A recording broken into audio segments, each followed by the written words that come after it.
Hi everyone, welcome to Gymnastics Space. Thank you for tuning in. Okay, so in this video, I'm going to discuss what exactly happened at the European Championships 2020. Where were France? Where were Russia? Where were Italy? Why were the gymnasts doing tumbling passes that consisted of back handspring layout? Is this really elite gymnastics? I definitely want to hear your view, so please stick around. Okay, so let's jump straight into it. Firstly, I am putting a disclaimer that I have respect for all gymnasts, but this is a short video and I'm straight shooter. I'm not going to be beating around the bush. So, the 33rd European Women's Artistic Gymnastics Championships were held from the 17th to the 20th of December 2020 in Turkey. Yes, it was a while ago, but this is the only chance I've been able to make this video, so here we go. I personally didn't even know it was happening until I saw Yordaki posting her medals on social media. So 12 countries refused to go to Turkey due to the coronavirus and, from what I've heard, some political situations. And this includes countries such as Russia, France, Italy, Great Britain and Germany. So yeah, a majority of top countries pulled out of the champs, and as a viewer you could definitely tell.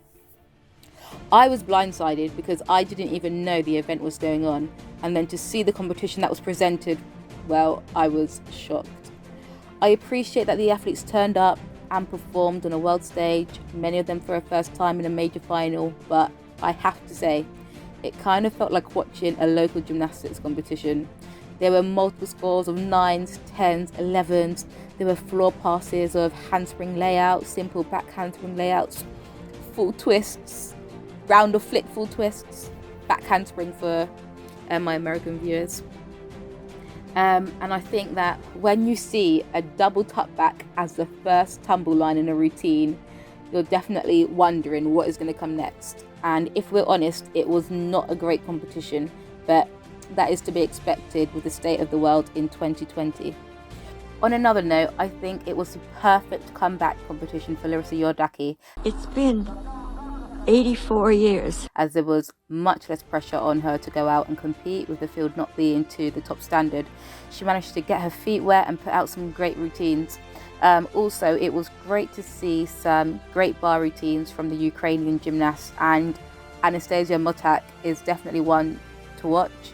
It's good to see Ukraine come back with a good all-around gymnast, and she's recently turned senior.